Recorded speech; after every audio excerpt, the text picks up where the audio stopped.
We're talking about movies! Halloween Kills was released in 2021, directed by David Gordon Green, starring, in quotes, Jamie Lee Curtis, because she's barely in the movie. So off the top, this film was schlock, and I don't know if it was the good schlock or the bad schlock. Alright, so we're going to be talking spoilers. This movie came out over a year ago. I feel like that's the best way to talk about movies. You can just sit there and say, oh yeah, I didn't like the movie, or yeah, I like the movie. I feel like you have to talk about what happens in the movie. So we are talking spoilers, if you care. The movie came out a year ago. It's on HBO. Go check it out. Well, actually, maybe don't. So at the start of this one, from the previous movie, Laurie has locked Michael in the basement, set the house on fire. There's no stairs. There's no way to get out. So at the beginning of this one, though, here come these poor firefighters, all right, to put out the fire. You know, they're putting out the fire, and he's just out. You know, they fell through the floor. He's out. And he just, this 60-year-old man at this point, he's whacking him in the face with his crowbar, and they're not putting up much of a fight. They're just all falling over, getting hit in the face with the thing. So he's out there. He's going to run around and kill people now. There is no story to this movie. Like, there's no, he just goes to random places, killing random people. So I cut to the bar, and all these people upset about Michael in the town, right? So they're like, we're going to go get him. They've set up in all these movies, this man's been shot 50 times, stabbed 50 times. What are these people hopping in the car going to do? I just don't get what they're trying to accomplish. They know that he cannot die. They shoot him all of these times, every movie. And I don't understand what they think getting in an SUV and driving around town is going to do. So obviously all these people run into him. He keeps killing all these people in these houses. This guy's sitting in the back seat watching him kill this old woman. Like, what is she going to do to get him anyway? So then his wife or girlfriend or whatever, they gave her a Desert Eagle or some high caliber pistol. She's shooting all around him. Homeboy's just sitting in the front seat looking like he's driving the car. She's shooting all around him. Most comedic point of this movie, she walks right up to the door, puts the gun up to his head. He kicks the door, and the pistol flips around and shoots herself in the head. Nonsense. Complete nonsense. So Laurie's just sitting in the hospital the whole time, upset about everything. She thinks they got him.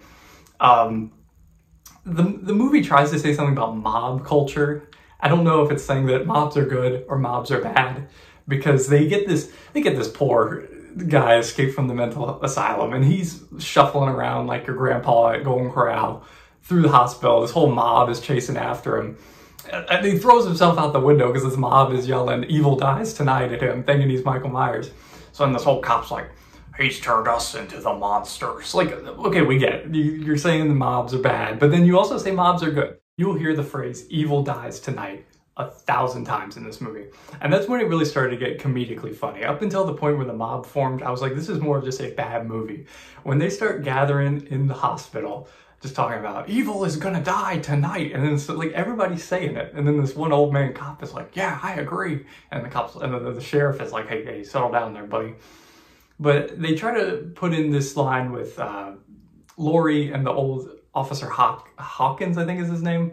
He had the chance, like 40 years ago on the night, to let Dr. Loomis from the original movie execute Michael Myers in the yard, which, I mean, executing him probably wouldn't kill him either.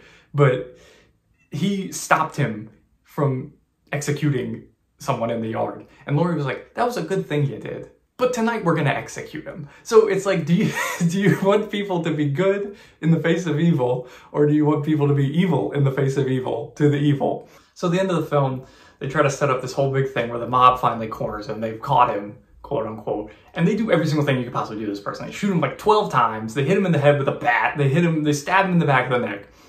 And then he just gets up and starts just like swinging his knife around, killing everybody. So I don't know if they're trying to say he's immortal, something about evil, but I didn't like the way it was shot. He just like gets up and the lady's just talking over it like, oh, evil cannot be defeated and blah, blah, blah. So why does everybody keep going after him? Everybody acts like they can get in their SUV, drive around town and just get him. Maybe leave him alone. So the end of the movie sets up this big epic showdown between Michael, a over 60-year-old man, and Laurie, an over 60-year-old woman, in the third movie after Michael kills her daughter. Because apparently all he wanted to do in this movie was stand in the window. If y'all would just leave the man alone, he'd just go stand in the window. I don't know how much of a build-up that is for an exciting third chapter to a movie, is having these two old people fight.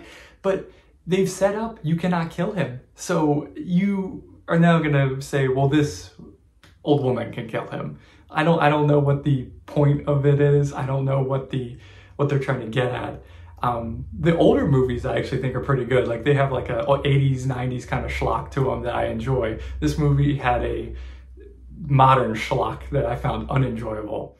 So recommendation. I feel like scores are a little silly. Like you give a movie an 8 out of 10 or a 7 out of 10, what's the difference? That's a pretty good score. So I'm gonna say, would I recommend you watch this movie, or would I recommend you just don't? And I would say, no, don't watch it. It's a waste of time.